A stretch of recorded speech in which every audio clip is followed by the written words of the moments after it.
Hello everyone, it is Razer, welcome to today's news flash. In this video I will bring you the latest updates on events in Knights and Dragons, and as always I will go through them briefly and give you guys my thoughts and opinions about the events. So this week was seriously packed with a lot of events. Some of them are not there anymore, we talked about them in previous episodes, but today we're actually going to take a look at the events we have this week. So the first one is the new Guild War that's announced, is the Fusion Fighters Blitz. That's only going to be for 24 hours, we'll be talking more about that later. Then we're entering the second week with the boss collection, entering the new epic boss called War. What is he good for? War.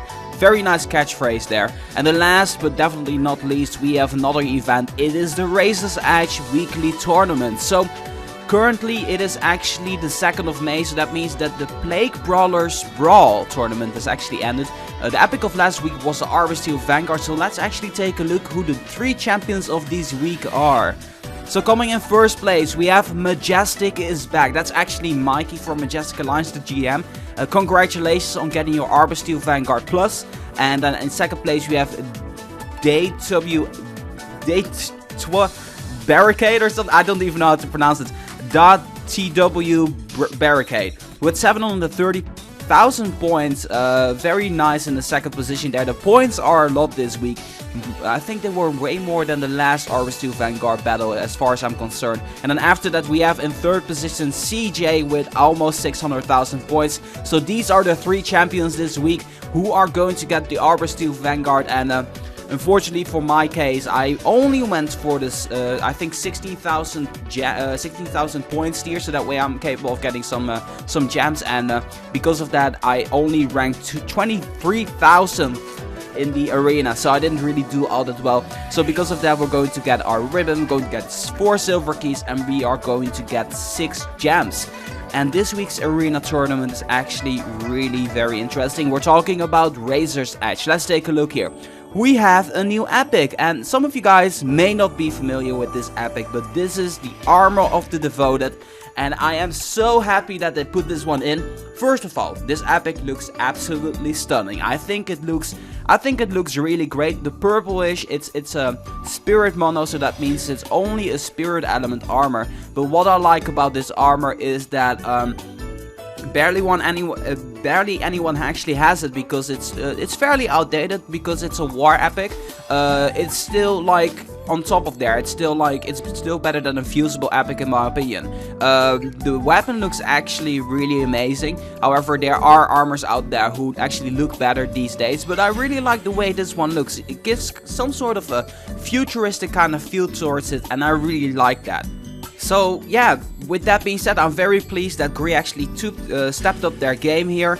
Very nice stuff, really like it a lot. Let's take a look at the legendary. It's Aegis of the Fallen, relatively old legendary. I think it is Spirit along with Fire, which are the elements. I think this legendary looks actually pretty cool.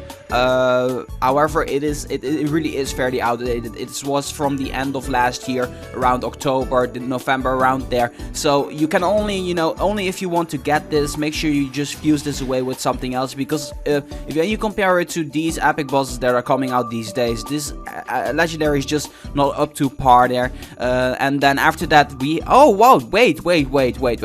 So we have 2 legendaries. That's a first. Okay, rank 1000 all the way up to 101 are going to get the Star Song Shroud, which is even an older epic and or legendary. And then we have from rank 100 to rank 100 to 4, we have Aegis of the Fallen. Sorry, I've been caught a little bit off guard here. I did not expect this to happen at all.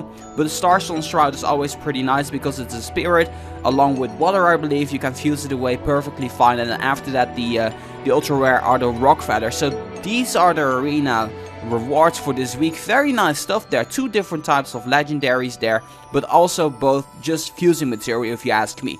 So as always, make sure to not forget about your weekly quest line. It is the Appetite for Destruction, which actually is quite a nice name. And the first quest seems to be very easy, but make sure to finish them off all, because then you're going to get some gems as a reward. I think it's like 3 or 5 gems if you're lucky. So that being said, let's move on to our next event.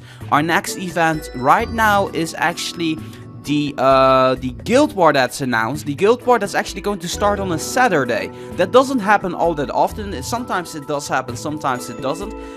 For me, I really like it that it actually starts on Saturday, because Friday is really hectic for me, so that way I don't have to worry about not participating in this Guild War. So that being said, I'm looking forward towards this Guild War. Of course, the featured element is again fire.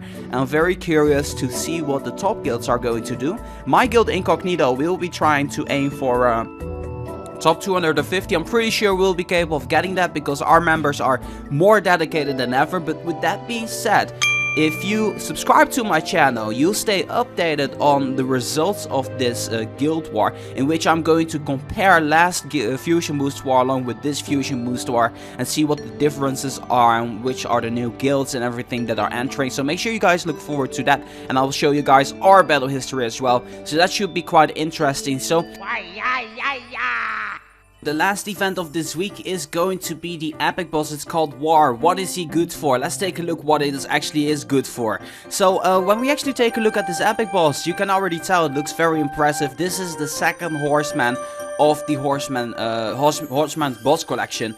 And this time it is a fire horse alongside with a very impressive warrior on top of that. And I think it looks absolutely amazing. I really like the detail they put in this one again. And yeah, let's start off by the legs. The legs looks actually quite cool. It has like burning flames on the legs, so it really is a flaming horse, or a burning horse or something like that. Unfortunately, what I really don't like all that much is that the horse itself isn't a little bit more red than the Book of Revelation actually said it was. So that's a little bit disappointing, but that's just a minor detail. Also, what's pretty nice is that it's not just a horse, it's actually a duocorn. It's not a unicorn, because it does have one horn, but it has two horns. It's a duocorn, and actually looks pretty nice. So let's actually go to the warrior itself. Very impressive armor there, buddy. Like, I mean, if you take a look, he's actually holding an axe in the left side, which actually looks quite amazing, and at the right side he's actually wearing a sword. I also think that the axe on the left side actually looks a little bit more impressive than the axe that you guys are capable of seeing on this armor here. So I'm not really the biggest fan of the armor itself. I'm a lot more of a fan of the actual big badass armor. So yeah, that being said, the armor itself does look very nice. I mean, I just gotta give it to the Aegis of the War. It still is a very nice armor. However, when you are comparing the Aegis of War compared to the epic boss armor, then I suppose it feels a little bit cropped. And when I'm talking about epic boss armor, of course I'm talking about the armor that the epic boss is wearing, to get it out of the way. So about the stats. This armor does not defeat the Pestilence mantle, because well, of course in elements it does, but in stats it's coming in a very solid second position. The Pestilence mantle actually took a pretty nice jump there from the Chupacabra hide all the way up to the Pestilence armor. So it's really funny that the current top 3 are all fire armors. That's actually quite nice. But that being said, I really like this event as well. This armor, I won't be using it, but if I can give you guys a tip, if you actually intend to use the armors, then I suggest you guys should be having a water element here, because well, water beats fire.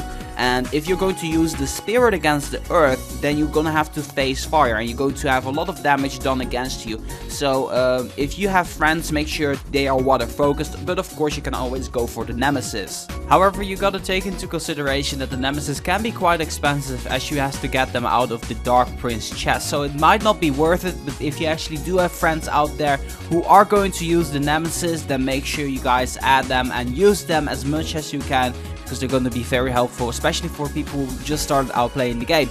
So this really concludes this week's news flash. And in other news, I wanted to tell you guys, a lot of you guys have been asking me and have been wondering about what will actually happen with my account, because I just got the Cryptid Warg out of the chest, which was absolutely insane. I'm still flabbergasted about that. By the way, thank you so much for watching that episode. It has like 2,000 views in less than 24 hours, so that's absolutely insane. Never had that happen at all. But need to tell you guys, regardless, that I will still be using my own account, and as a matter of fact, I actually gave away the account back to my fellow guildmates. So you guys might think that might be a little bit stupid. I think that's just, you know, just because I got it with his account. I already made a very great video out of that. You know, you got my genuine reaction. I think that's enough already, and I'm not going to control 2 accounts anyway, because that's just too much work for me anyway. So with that being said, that kind of concludes everything in this news flash, including what I had to tell you guys. So if by any chance you guys have anything to say, make sure to express your thoughts and opinions about these events in the comment section below.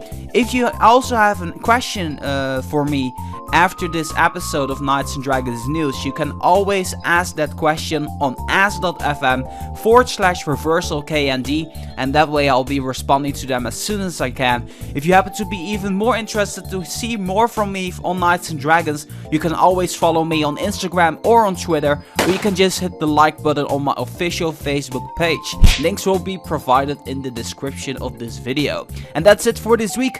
I want to thank you guys so much for tuning in this week for your Knights and Dragons updates and news on Knights and Dragons events. I hope you guys enjoyed this video, and as always, if you guys like this video, make sure to boom, give it a thumbs up.